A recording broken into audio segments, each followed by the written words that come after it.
1、2、3，大家把手举起来，比个赞。彰化好不好？好。现在是建长好不好？好。大洋做好不好？好。南北搞不好？好。好了，赶快讲解。会长，这牌子是可以让你带回去。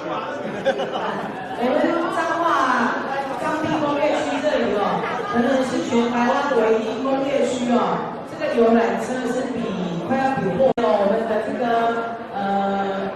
白兰氏博物馆有一个卷木博物馆。